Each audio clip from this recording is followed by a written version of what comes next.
డీటెయిల్స్లోకి వెళ్ళినట్లయితే బీఆర్ఎస్ కార్యకర్తల జోలికి వస్తే సహించేది లేదని, దాడులు మానుకోకపోతే తీవ్ర పరిణామాలు ఉంటాయని బీఆర్ఎస్ వర్కింగ్ ప్రెసిడెంట్ కేటీఆర్ హెచ్చరించారు.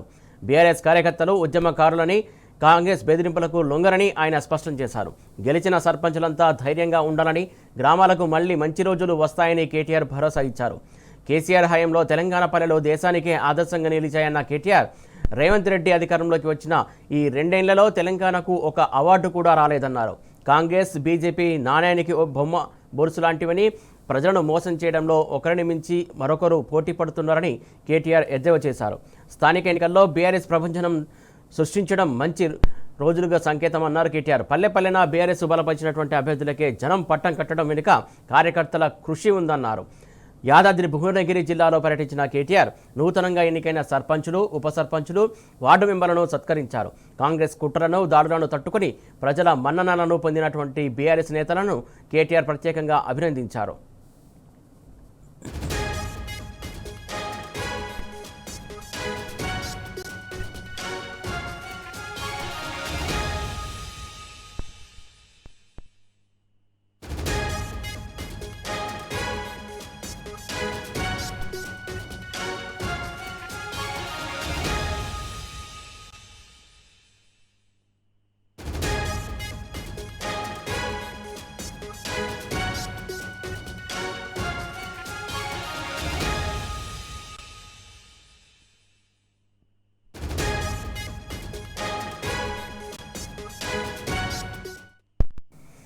బీఆర్ఎస్ కార్యకర్తల జోలికి వస్తే సహించేది లేదని, దాడులు మానుకోకపోతే తీవ్ర పరిణామాలు ఉంటాయని బీఆర్ఎస్ వర్కింగ్ ప్రెసిడెంట్ కేటీఆర్ హెచ్చరించారు.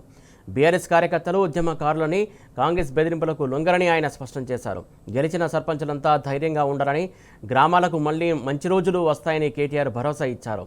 కేసీఆర్ హయాంలో తెలంగాణ పల్లెలు దేశానికి ఆదర్శంగా నిలిచాయన్న కేటీఆర్, రేవంత్ రెడ్డి అధికారంలోకి వచ్చిన ఈ 2 ఏళ్లలో తెలంగాణకు ఒక అవార్డు కూడా రాలేదన్నారు. కాంగ్రెస్, బీజేపీ నాణ్యానికి బొమ్మ బొరుసు లాంటివని, ప్రజలను మోసం చేయడంలో ఒకరిని మించి మరొకరు పోటీ పడుతున్నారని కేటీఆర్ ఎద్దేవా చేశారు. స్థానిక ఎన్నికల్లో బీఆర్ఎస్ ప్రభంజనం సృష్టించడం మంచి రోజులకు సంకేతమన్నారు కేటీఆర్. పల్లెపల్లెన బీఆర్ఎస్ బలపరిచినటువంటి అభ్యర్థులకే జనం పట్టం కట్టడం వెనుక కార్యకర్తల కృషి ఉందన్నారు. యాదాద్రి భువనగిరి జిల్లాలో పర్యటించిన కేటీఆర్ నూతనంగా ఎన్నికైనటువంటి సర్పంచులు, ఉప సర్పంచులు, వార్డు మెంబర్లు సత్కరించారు. కాంగ్రెస్ కుట్రను, దాడులను తట్టుకుని ప్రజల మన్ననలను పొందినటువంటి బీఆర్ఎస్ నేతలను కేటీఆర్ ప్రత్యేకంగా అభినందించారు.